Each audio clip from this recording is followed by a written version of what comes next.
তোহা আপু কি ইনডাইরেক্টলি আমাকে খাটো বললেন? তোহা আপু বিহান ভাইকে বললেন, বিহান ভাই বলুন তো, আমি হাইটের দিকে পারফেক্ট আছি না? তোমার মতো এমন পারফেক্ট আজকাল খুঁজে পাওয়া মুশকিল। একদম পারফেক্ট আছো তুমি তোহা। মেয়েটি হেসে উত্তর দিল, হাইট এ কি আসা যায়? পারফেক্ট মানুষ কখনো হাইট দেখেই বিচার করা যায় না। দুজনের মনের মধ্যে বোঝাপড়াতেই হয়। এটা কি হাইট মাইট, এগুলো কোনো ফ্যাক্ট না।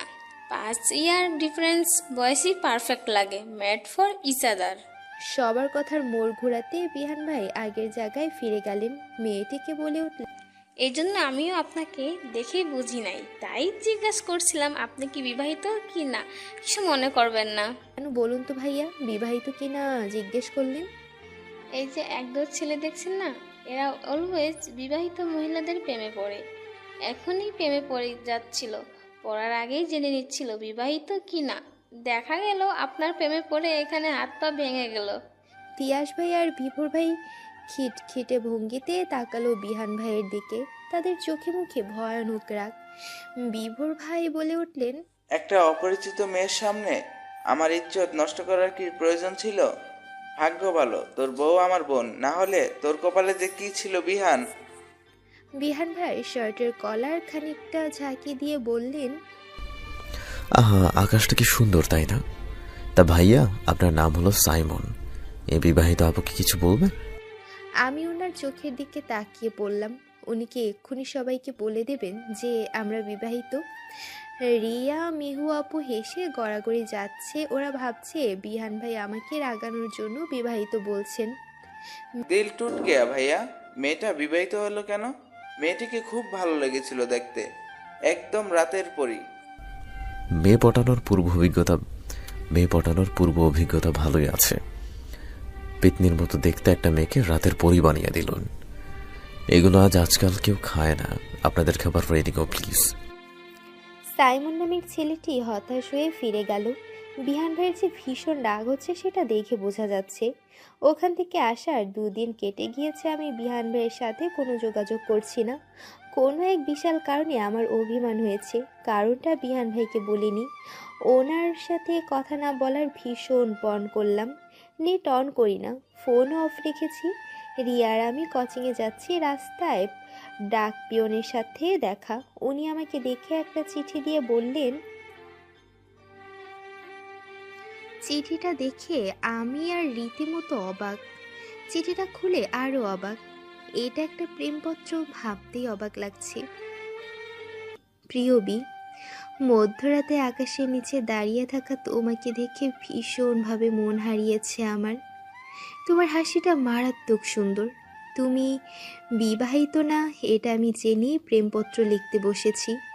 তুমি কি রাগ করবে আমার এই প্রেমপত্র পেয়ে? হয়তো ভাববে এইভাবে কিভাবে প্রেম হয়।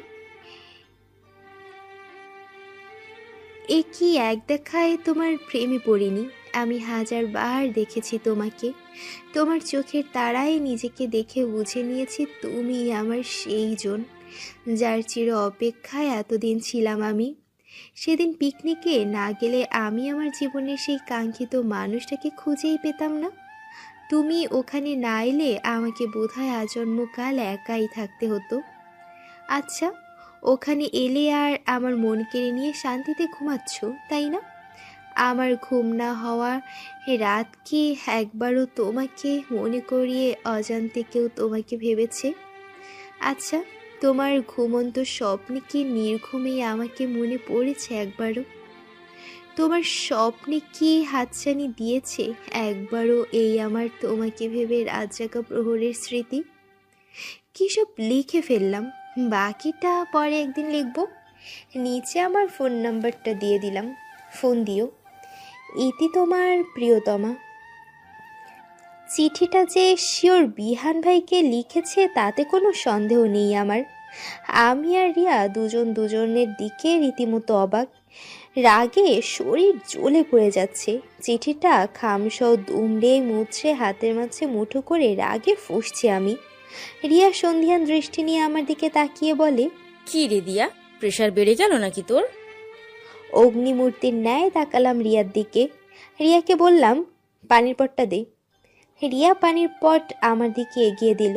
এর আগে ফুসতে ফুসতে ডক ডক করে 1 লিটারের একটু কম হবে পানি খেয়ে ফেললাম। রিয়া অবাক হয়ে আমার দিকে তাকিয়ে বলে, কি রে? দিয়া, 1 পট পানি খেয়ে ফেললি? ওইদিকে বিহান ভাই যখন তোকে বলে দিয়া পানি খা, 1 ঢোক পানিও খাস না তুই, আর এখন এত পানি খেয়ে ফেললি?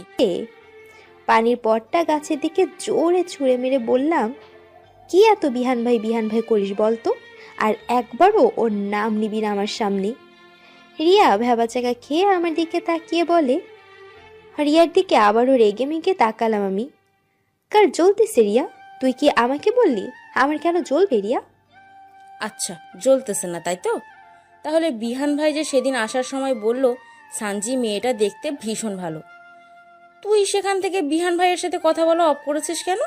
আজব তো, উনি কাকে ভালো বললো না, জুস বললো না, পেপসি বললো না, আইসক্রিম বললো, আই ডোন্ট কেয়ার রিয়া। তাই না দিয়া, আমি কি ঘাসে মুখ দিয়ে চলি?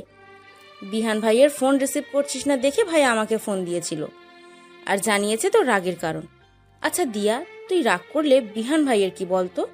উনি এতটা উতলা কেন? ঢং করে কি দেখে মেয়েদের রূপগুণের প্রশংসা করে দেখিস না?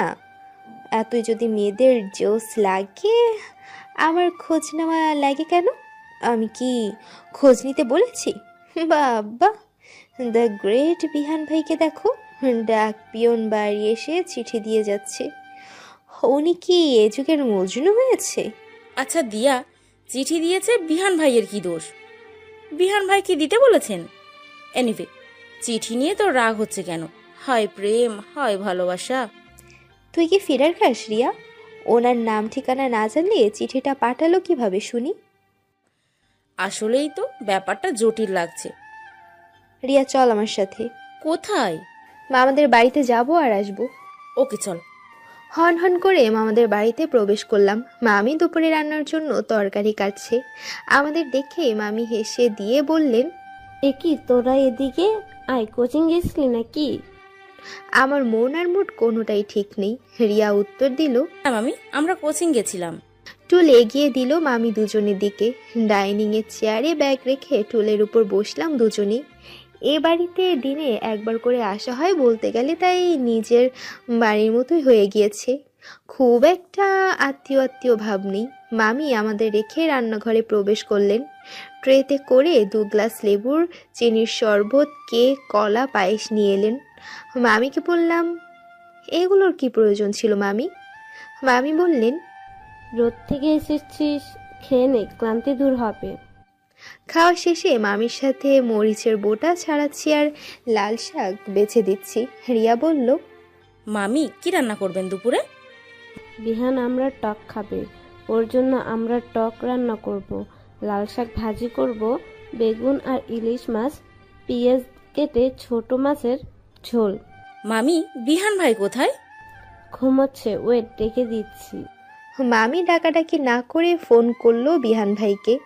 দেখলাম যে ভদ্রলোক হোয়াইট 3/4 গলায় টাওয়াল ঝুলিয়ে ব্রাশ করতে করতে বের হচ্ছেন। আমার দিকে তাকিয়ে ব্রাশ করছেন। আমার ওনার চোখে চোখ পড়তেই চোখ সরিয়ে নিলাম। নবাবজাদা এত বেলা হয়েছে, ঘুমাচ্ছে। বিহান ভাই মামির দিকে তাকিয়ে বলেন, মা, তোমার ননদের মেয়ে পেতনি প্যাঁচাদের মতো করে মুখ করে রেখেছে কেন? ওর বাপের জামাইকে ওকে রেখে অন্য কারোর সাথে ভেগে গেছে নাকি? ওনার কথা শুনে মেজাজ আরো খারাপ হয়ে গেল আমার। কি আজব ব্যাপার, সবসময় এসব আধ্যাত্মিক কথা কি না বললেই নয়। মামি আমার দিকে তাকিয়ে বলেন, কি হয়েছে দিয়া মা, মন খারাপ? কই না তো মামি, মানুষ বললেই তো আর হয়ে যাবে না। আমি কি কাউকে বলেছি নাকি আমার মন খারাপ? মামি বিহান ভাইকে ধমক দিয়ে বললেন, মেয়েটাকে বিরক্ত করবি না অযথা বিহান, তোর জন্য দিয়া এ বাড়িতে আসতে চায় না।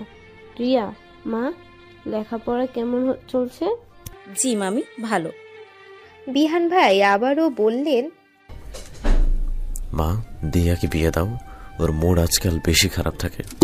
দেখো, খেপির রূপও ধারণ করে আছে।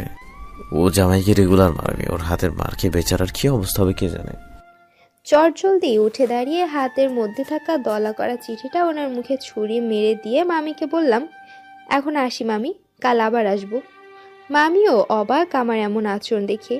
বিহান ভাই আমার সাথে কোনোভাবেই যোগাযোগ করতে পারছেন না। আমি মনে মনে ওনার সাথে ঝগড়া চালিয়ে যাচ্ছি। বিকেল বেলা বিভোর ভাই আমাদের বাড়িতে এলেন। রিয়ার আম্মুকে দেখেই বিভোর ভাই বললেন, হাই শাশুমা, কেমন আছেন? জামাইয়ের মিষ্টি ছাড়া ভালো থাকি কি হবে? আগে বলবেন না, আজ চিনির দাম ভালোই সস্তা। কিপটা জামাইয়ের সাথে মেয়ে বিয়ে দিব না। শ্বশুর বিদেশ, এত টাকা কে খাবে? সব তো আমারই। জামাইকে টাকা দিতে পারেন না, তাহলে মিষ্টি কিনে আনতে পারেন। থাক বাবা, মিষ্টি আর খাবো না। কি আর মিষ্টি আনবো বলুন? আপনার মেয়ে তো পাত্তাই দেয় না। এই জীবন রেখে কি লাভ বলুন শাশুমা? মেয়ে তো আমার দুইটা, ছোট মেয়ে আছে না, ছোট জামাই বানাবো। এমন সময় রিয়া এসে বলে, আম্মু, এই বুইড়া ব্যাটার সাথে আমার বোন দিব না। রিয়া, এই হ্যান্ডসাম ছেলেকে হাতছাড়া করো না, একদিন আফসোস করবে বলে দিলাম। বিভোর ভাই রিয়ার আম্মুর সাথে অলওয়েজই এমন ফান করে। বিভোর ভাই আমার রুমে এসে বলেন, এই দিয়া, বিহান তোকে আমার সাথে রাস্তায় যেতে বলেছে, তুই তোর ফোন অফ রেখেছিস কেন? বিভোর ভাইকে জানিয়ে দিলাম আমি একটু ওনার সাথে দেখা করতে চাই না। এমন সময় তোহা আপু এসে হাজির। তোহা আপু বলে, দিয়া, আমার জানটুসটাকে দেখলাম রাস্তায় দাঁড়িয়ে আছে, আজ যা সুন্দর লাগছে বলার বাইরে। খানিকটা বিরক্তি নিয়ে বললাম, ওনাকে অসুন্দর কখনো লেগেছে তোহা আপু? না, তবুও। আচ্ছা দিয়া, বিহান ভাইয়ের যে হাইট, সত্যি করে বলতো কোনো খাটো মেয়ে কি মানায় ওর সাথে? বিহান ভাই যে সুন্দর, একটা পারফেক্ট মেয়েই লাগবে ওর জন্য। এবার আরও বিরক্ত হয়ে বললাম, বাহ তোহা আপু, মামাতো ভাই আমার, টেনশন তোমার? আমি তো কখনো এতটা টেনশন করি না উনি কাকে বিয়ে করবে না করবে। উনি খাটো মেয়ে বিয়ে করলে কি তুমি আটকাতে পারবে? কি মানাবে না মানাবে ওনার জীবন উনি ভালো বুঝবে। তোহা আপু বলল, দিয়া, তোর কি হয়েছে আজ? কিছু কি হয়েছে? তোহা আপুকে বললাম না, কিছুই না। বিভোর ভাই যাওয়ার সময় আমার হাতের ভিতরে একটা চিরকুট দিয়ে গেলেন। চিরকুটটা খুলে দেখি লেখা আছে, মিসেস বিহান, রাগ করে আছেন কেন? আপনার এই শুদ্ধ বিবাহিত হাজবেন্ডকে এতটা ইগনোর করছেন কেন? চিঠিতে নামের অক্ষর আমার হলে কি সেই মানুষটা আমি হয়ে গেলাম? আমি তো তারায় তারায় উঠিয়ে দিয়েছি আমিটা রাগিনী দিয়ার। এই রাগের কারণ হিসেবে কি ধরে নিব? আমাকে কাছে পাচ্ছেন না বলে রাগ করছেন? আমি শিওর এটাই কারণ। আমার সাথে কথা না বললে কিন্তু আমি এটাই বুঝে নিব। বাসায় একটা ছোট্ট সদস্য থাকলে জীবনে নাজেহাল করেই ছাড়বে। ছাড়বে মানে ছাড়বেই, মান ইজ্জত সব পানিতে ধুয়ে দিবে।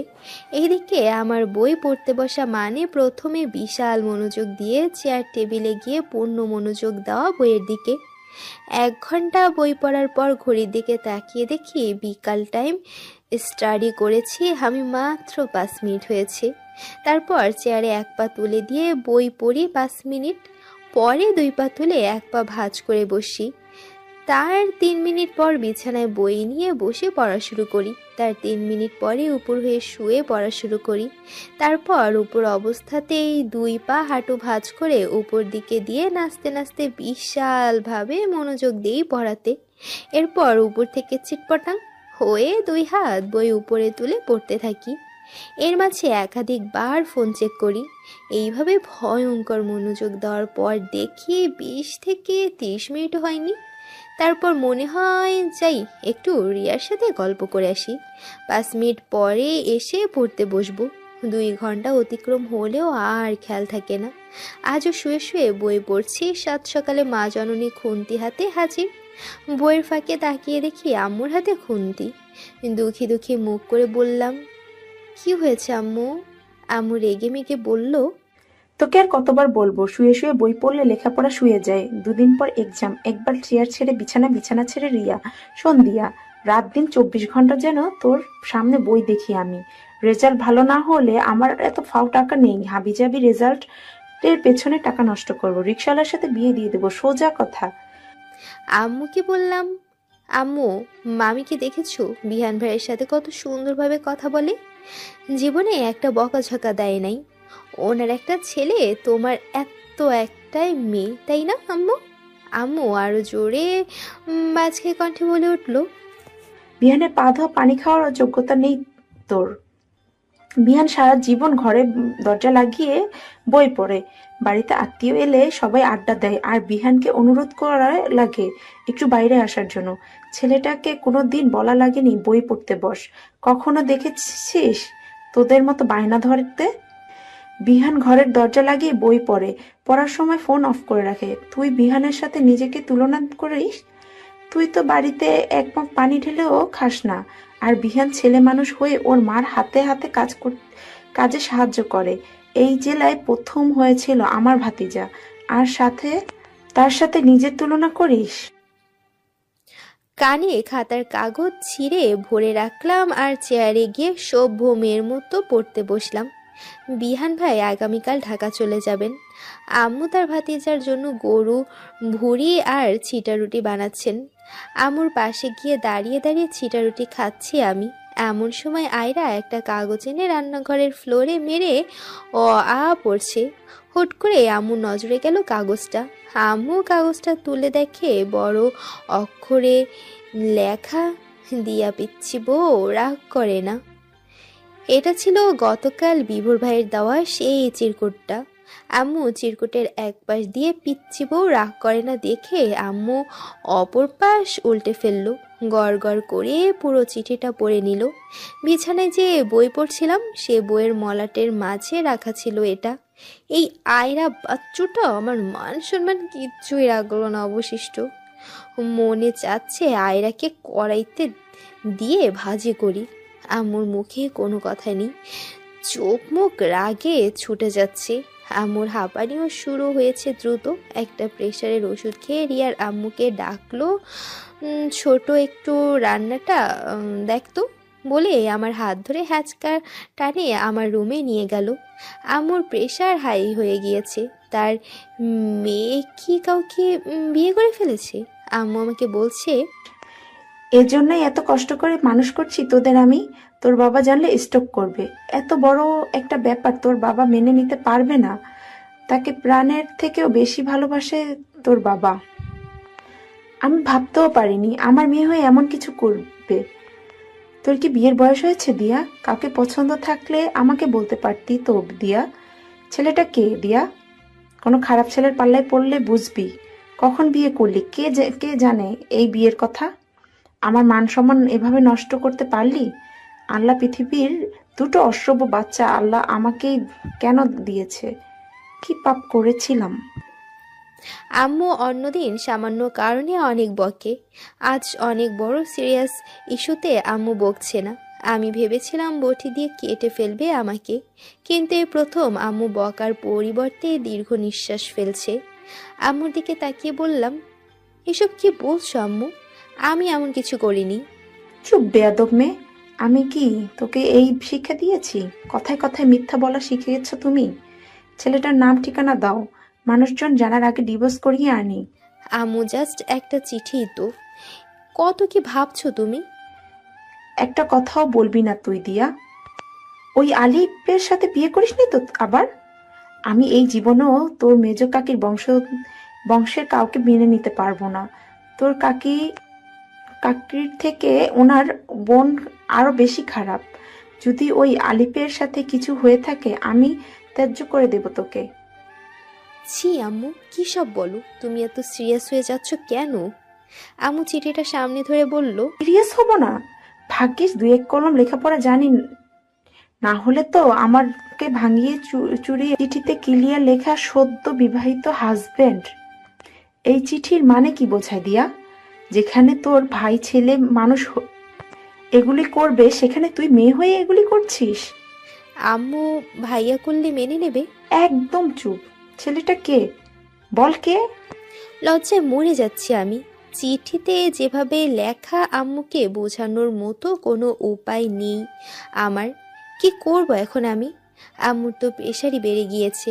এমন সময় গ্রে কালারের গ্যাভার্টিং কফি কালারের শার্ট পরা, শার্টের হাতা গোটানো, হাতে ব্ল্যাক ফিতার ঘড়ি, এক হাত প্যান্টের পকেটে গুছে আরেক হাত ফোন চাপতে চাপতে রুমে প্রবেশ করলেন বিহান ভাই। একবার ওনার দিকে তাকিয়ে মুগ্ধ আমি। সৃষ্টিকর্তার আপন হাতে সৃষ্টি উনি। আমাকে বারবার ওনার প্রতি উইক করতে কি নতুন রূপে নতুন সাজে আসেন উনি। এই মুহূর্তে টেনশনে জীবন বের হয়ে যাচ্ছে আমার। এই আয়রাকে আজ যে কি করবো আমি নিজেই জানি না। আয়রার বাচ্চা আয়রার জন্যই আজ এই অশান্তি আমার। বিহান ভাই রুমে প্রবেশ করেই বলেন, ফুপি কি হয়েছে? তোমাকে এতটা চিন্তিত লাগছে কেন? বিহান, আমার সব শেষ হয়ে গিয়েছে বাবা। এত চোখে চোখে রেখেও আমি কিছু করতে পারলাম না। তুই যেভাবে হোক বের কর কোন ছেলের সাথে দিয়ে মিলামেশা করছে। আর দেখ, আর্মি পুলিশ কোনো ছেলে পাস নাকি। আমি ওর বিয়ে দিতে চাই। কেন ফুপি, কি হয়েছে? আম্মু খুবই আহত কণ্ঠে বলে উঠল, হতে আর বাকি নেই কিছুই বাবা। ভালোভাবে জিজ্ঞেস করে দেখ বিয়ে শাদী করে ফেলেছে কিনা তোর বোন। বিহান ভাই অদ্ভুত ভঙ্গিমায় বলে উঠলেন, বোন? যেন বোন কথাটায় অ্যালার্জি ওনার প্রচুর। হ্যাঁ দিয়া, এই দেখ চিঠি পড়ে দেখ, তাহলেই সব বুঝবি। কথাগুলো বলে বিহান ভাই ভয়ঙ্কর রাগী মুডে আমার দিকে তাকালেন। রাগে ওনার চোখ মুখ ছুটে যাচ্ছে। এক্ষুনি কি পানি দিয়ে গুলিয়ে খেয়ে ফেলবে আমাকে। অনেক দিন ওনার এমন রাগ দেখিনি আমি। আম্মু চিহ্নিত হয়ে বিহান ভাইকে বললেন, বিহান, আগে ওর কাছে শোন বিয়ে কি সত্যিই করেছে কিনা, তারপর একটা আর্মি দেখে বিয়ে দিয়ে দে বাবা। আম্মুর দিকে তাকিয়ে বললাম, আম্মু দুনিয়ায় কি আর ছেলে নেই? এই আর্মি পুলিশ কেন জানতে পারি? সবার পছন্দ এই জব কেন? তারা বিয়ে করবে কিনা সন্দেহ। তোমার মতো অশিক্ষিত মেয়েকে কি একজন বিসিএস ক্যাডার বিয়ে করবে? এমন সময় বাবা ডাকাডাকিতে আম্মু বেরিয়ে গেল। বিহান ভাই আম্মুর যাওয়ার দিকে তাকিয়েছিল। এই সুযোগে এক দৌড়ে ওয়াশরুমে গিয়ে ঢুকে জোরে দরজা লাগিয়ে দিলাম। দরজায় ঠাস শব্দে বিহান ভাই ঘুরে দাঁড়ালেন। বিহান ভাই রীতিমতো অবাক বনে গেলেন। আমি ওয়াশরুমের দরজার সাথে পিঠ বাঁধিয়ে বুকে ফু দিলাম। যাক বাবা, বাঁচলাম। আজ আর ওয়াশরুম থেকে বেরোচ্ছি না আমি। প্রয়োজনে আজন্ম কাল এই ওয়াশরুমে থেকে যাব। তবুও ওনার রাগের আগুনে ভস্ম হয়ে মরতে চাই না। বিহান ভাই দরজায় টোকা দিয়ে বললেন, বেরিয়ে এখনই। আজ তোর কপালে কষ্ট আছে। ওয়াশরুমে গিয়ে দরজা লাগিয়েছিস কেন? ওয়াশরুমে এখন কি তোর? ওয়াশরুমে মানুষ কি করে আপনি জানেন না? জানি না, আমি দেখতে চাই তুই কি করছিস। নাউজুবিল্লাহ বিহান ভাই, আপনি দেখবেন? ছি বিহান ভাই, ছি। আপনার লজ্জা করবে না? দাঁতে দাঁত চেপে বললেন, তোর এসব অভিনয় আমি বুঝি না, তাই না? ওকে, আমি ওয়েট করছি, তুই তোর কাজ সেরে বেরিয়ে আয়। বিহান ভাই, আপনি আর চলে যান, আমার অনেক লেট হবে। এই ধরেন 4-5 ঘন্টার মতো। তাহলে কাজ কর, বালিশ আর লেপ কাঁথা নিয়ে যা, ওখানে ঘুমিয়ে পড়িস। আপনি যান বিহান ভাই, আমার ড্রাইডে হয়েছে হঠাৎ, তাই আজ বেরোনো হবে না। স্টুপিড কোথাকার, এগুলো বলে ভাবছিস বেঁচে যাবি? হ্যাঁ, ওকে, ডাক্তারকে কল দিচ্ছি, তোকে স্যালাইন দিতে হবে। স্যালাইন শুনে আবার চিন্তায় পড়ে গেলাম। অযথা ফুটা নিতে হবে, এইগুলো তো মারাত্মক ভয় লাগে আমার। কতক্ষণই বা অযথা বসে থাকা যায়। নিরুপায় হয়ে শাওয়ার ছাড়লাম। পানিতে ভিজে ভিজে হাত পায়ে টাসকি লেগে গিয়েছে। অনেকক্ষণ বাইরে থেকে কোনো সারা শব্দ নেই। মনে মনে ভাবলাম, অধৈর্য হয়ে বিহান ভাই চলে গিয়েছেন। দরজা একটু খুলে উকি দিয়ে দেখি বিহান ভাই ভেতরে নেই। ড্রেস খুলে গোলাপি কালারের টাওয়াল পেঁচিয়ে বাইরে এসে দরজা লাগিয়ে দিলাম। আহা, শান্তি। আপদটা বিদেয় হয়েছে। সমস্ত শরীরে বৃষ্টির ফোঁটার ন্যায় পানি লেগে আছে আমার। টাওয়াল হাঁটু পর্যন্ত পড়েছে। দরজা লাগিয়ে ঘুরে দাঁড়িয়ে দেখি বিহান ভাই বুকে হাত বেঁধে দাঁড়িয়ে আছেন। ওনাকে দেখে এক্ষুনি বেহুশ হবার উপক্রম আমার। বুক থেকে হাঁটু অবধি জাস্ট টাওয়াল পেঁচানো আমার। এমন খোলামেলা ভাবে ওনার সামনে আমি জন্মের পর এমন লজ্জা আগে পাইনি আমি। একবার নিজের দিকে তাকাচ্ছি তো আরেকবার ওনার দিকে তাকাচ্ছি। ওনাকে দেখে চিৎকার মেরে আবার ওয়াশরুমের দিকে দৌড় দিতে উনি আমার হাত টেনে ধরে বললেন, এখন পালিয়ে লাভ কি? যা দেখার তা তো আগেই দেখেছি। যাই হোক, এই মুহূর্তে আমার মনে হচ্ছে এর থেকে মরণ ভালো ছিল আমার। সব সময় কি এগুলো আমার সাথেই হতে হয়? এখন কি হবে আমার? উনি বা কি করবেন আমার সাথে? চোখ মুখ বন্ধ করে দাঁড়িয়ে আছি আমি, লজ্জায় মরি মরি অবস্থা। শুধু মনে হচ্ছে এই মুহূর্তটা কেন এলো আমার জীবনে। এই মুহূর্তে এমন অনর্থ না হলেও পারত। ঠাস করে টাওয়ালটার গিটটাও খুলে গেল। এক হাত দিয়ে দ্রুত টাওয়ালটা ধরলাম। এইভাবে সব সমস্যাকে একসাথে আসতে হলো। চোখ পিটপিট করে তাকিয়ে দেখি উনি এক দৃষ্টিতে তাকিয়ে আছেন আমার দিকে। ওনাকে বললাম, ছাড়ুন আমাকে, ছাড়ুন, কেউ এসে দেখে ফেলবে। এইভাবে দুজনকে দেখলে মান ইজ্জতার কিছুই থাকবে না। বিহান ভাই শান্ত কণ্ঠে বললেন, তার আগে উত্তর দে, কেন আমার সাথে কথা বলিস না? আমি কোনো উত্তর দিতে পারবো না, কথা বলি না আর বলবো না। উনি আমার হাতের কবজির খানিকটা উপরে চেপে ধরলেন। ওনার হাতের আঙ্গুল ডুবে গেল মাংসল জায়গাতে। এমনিতেই উনি আমাকে রুটি বলেন, মাঝে মাঝে আবার আটার বস্তা বলেন। মানে আমার হাত পা তুলে নরম, ধরলেই সেখানে ডুবে যায় খানিকটা। হাতের উপর চেপে ধরে একটা ঝাঁকি দিয়ে ওনার আরও খানিকটা কাছাকাছি নিয়ে এসে বলেন, খুব সাহস বেড়েছে তাই না? কথা বলিস না। ইগনোরের দুঃসাহস হলো কিভাবে? আর এখন বলছিস কথা বলবো না? How dare you! দেখুন, ছাড়ুন আমাকে, কেউ এসে যাবে। আসুক বউ, আমার ধরেছি, যা দেখার আমি দেখবো। কে আসলো না আসলো, হু কেয়ার্স? আসলে বলে দিব বিয়ে করছে, ব্যাস। আমি এত কিছু তোয়াক্কা করি না। You know very well. আমার কথার সোজা উত্তর না দিলে এটা আমার খুলে এখানে দাঁড় করে প্রশ্ন করবো। কথাটা শুনে ভয় পেয়ে গেলাম, কারণ আমি জানি এই মানুষের পক্ষে সবই সম্ভব। যেভাবে রেগে আছেন সবই পারবেন। কী বা করবো এখন? রাগে ওনার চোখ মুখ ছুটে যাচ্ছে আর দাঁতে দাঁত চেপে প্রশ্ন করেই যাচ্ছেন। তোর জন্য রাতে ঘুম হয় নাই আমার। কথা বলিস না। কোনো কাজে মন বসেনি আমার। জীবনে এত অশান্তি লাগে নাই আমার। কোথায় কার চিঠি তার ঠিক নাই, তার জন্য আমাকে ইগনোর করছিস কেন? আর চিঠি ফুপির হাতে কিভাবে গেল? চুপ থাকলে কিন্তু তোর খবর আছে দিয়া। উনি যেভাবে রেগে রেগে প্রশ্ন করছেন, এক্ষুনি বাড়ির মানুষ এক জায়গায় হয়ে যাবে। কি করি, কিভাবে সামলাবো ওনাকে?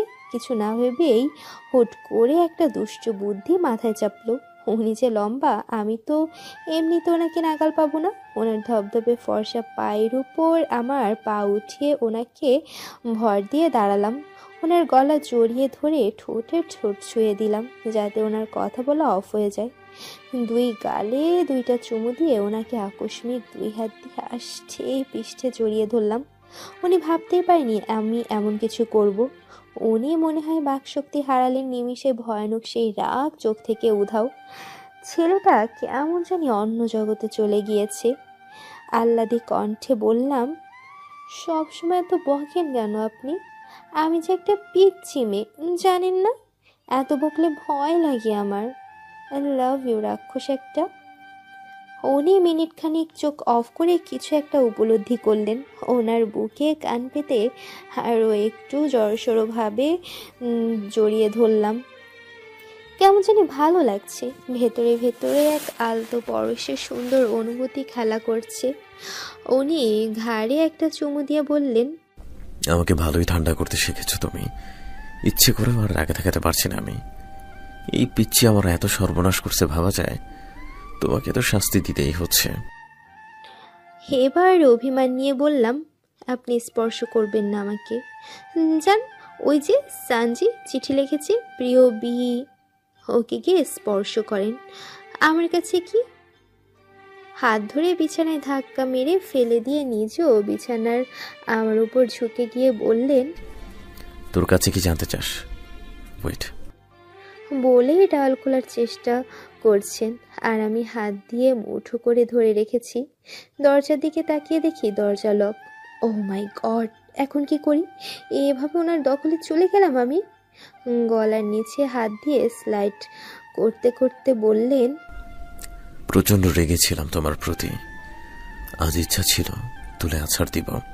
ফুপ্পি চিঠি ভালোভাবে পড়লে বুঝে যেত তার মেয়ের জামাই আমি। বুঝলেও সমস্যা না, আমি এগুলো ভয় পাচ্ছি না। কিন্তু আমাদের প্রেমপত্র বারবার অন্যের হাতে কিভাবে যায়? আজ এমন অবস্থা করব না, মনে থাকলে আর জীবনে এমন ভুল হবে না। ওনার এমন আদরে স্পর্শে নিমিষে নিজের ভেতর অনেক চেঞ্জ হয়ে গেল আমার। একভাবে তাকিয়ে আছেন আমার দিকে, চোখ ইশারা করে প্রশ্ন করলাম, কি দেখছেন এভাবে? আমার লজ্জা লাগছে, ছাড়ুন।